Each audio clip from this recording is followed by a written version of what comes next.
Our first maintenance point here on the cart is going to be making sure that whenever we are done with that planting, that we are cleaning out our tanks. If we have two, if we have a single unit, making sure that we are getting those cleaned out. Now, as you can see on this unit behind me, there are 2 tanks, and the reason for this is, for one, you can carry more seed, or for 2, you could put down seed and another product with it. So maybe you want to put down a fertilizer with your seed. You have the ability to do that by having the 2 different tanks, but it's crucial that we make sure that we are cleaning out these tanks at the end of that seeding. For instance, in this part of the world, we use these primarily to plant wheat, so I'm going to be using wheat as my example. If you leave a bunch of seed wheat in these tanks over the winter or out of planting season and any moisture builds up in them, that seed will harden up and firm up and be very hard to clean out.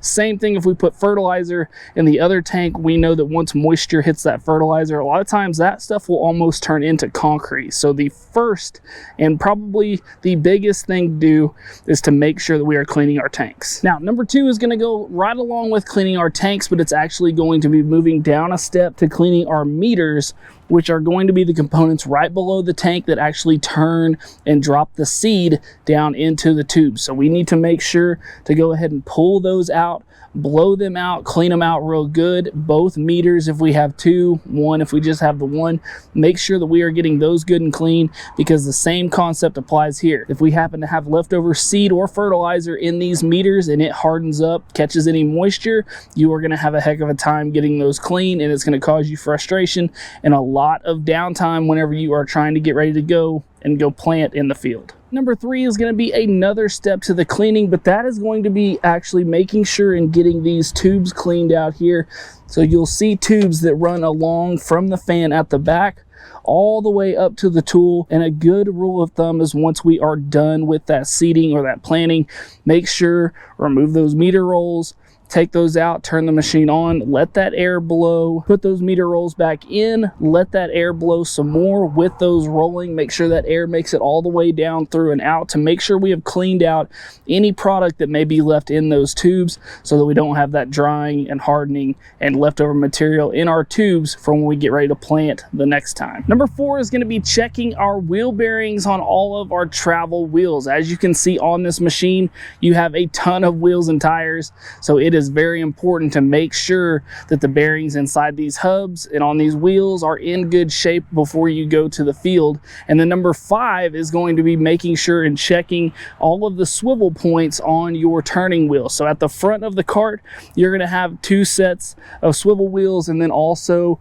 on our tool, you are going to have sets of swivel wheels as well. As we can see up here, we need to make sure and be greasing these and also making sure that we have good pivot on those, just to make sure that we don't have any of those points where it gets bound up in the field, possibly causing ruts or damage to your machine. Now, moving to the tool side, this is obviously going to be the part of the machine that puts the seed into the ground. So here we are going to have numerous amounts of openers depending on the width of the air seeder that you have, depends on how many openers you're going to have, and the opener is made up of many different parts. So number 6 is going to be making sure that we are greasing all of our openers. Now, depending on the style that you have, whether this is a newer model or an older model, you could have anywhere from 3 grease points, as you see on one like this, or we have one here, here, and all the way at the bottom, or you may just have 1 grease point on these openers. Either way, we need to be making sure and checking these, because as you know, these are the things that are going to be rolling through the field,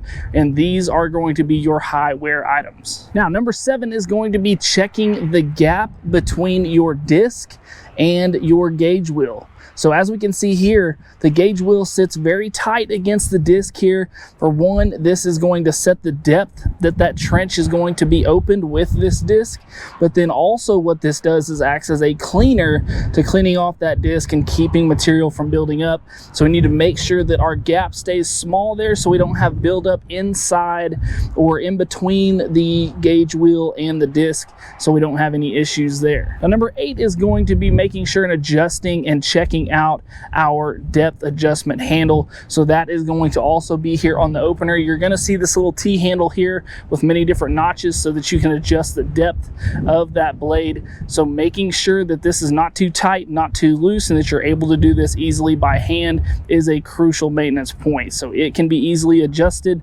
You just need to make sure that you have it set correctly so that it doesn't change position on you whenever you are out in the field, hitting those bumps, going over that rough terrain, making sure that these are good and solid before we hit the field. Now, number 9 is going to be one that should be obvious among any piece of equipment that is going to have hydraulics on it. If you have hydraulic hoses, hydraulic cylinders, we want to make sure and be checking those, because nothing can be more frustrating than getting all the way out to the field. We go to unfold our machine and we have one wing that'll open, one wing that won't, and the reason being is that we have a bad hydraulic cylinder or a busted hose. So just make sure that you are looking for these things. An easy way usually to find it is if you have been out using the tool and you have a hydraulic leak and you see a lot of dirt caked up around a certain area that you know has hydraulic fluid around it. That is a telltale sign that you've got a leak somewhere and you have a pinpoint spot of where you need to fix. So make sure that you are looking for these things before you head out to the field. Now, number 10, and this is going to be the one that is absolutely the worst, and it is no fun at all, because whenever we are looking at one of these openers, we have 1, 2, 3, 4 different things that are going to spin and move here, which means 4 sets of bearings, meaning that whenever you get done and you are ready to put this tool up for the year, you have 4 pieces to check on each one of these openers that you need to go by and physically check by hand to see how those bearings feel. Make sure everything moves smoothly, or make sure it doesn't have any wobble to it, because if you do have that happen and you have an opener that is bad, that can ruin a whole strip of crop whenever you're going through and planting.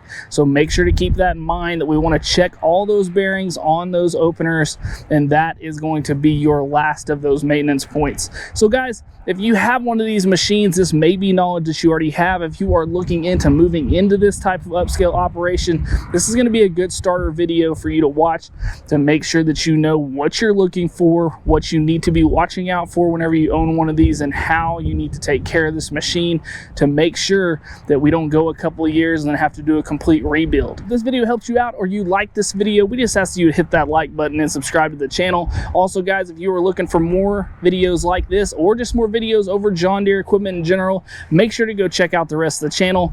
And as always guys, thanks for watching. We'll see you next time. Hey guys, make sure to check out this cool video and this one. Buy your parts right up here and subscribe right here.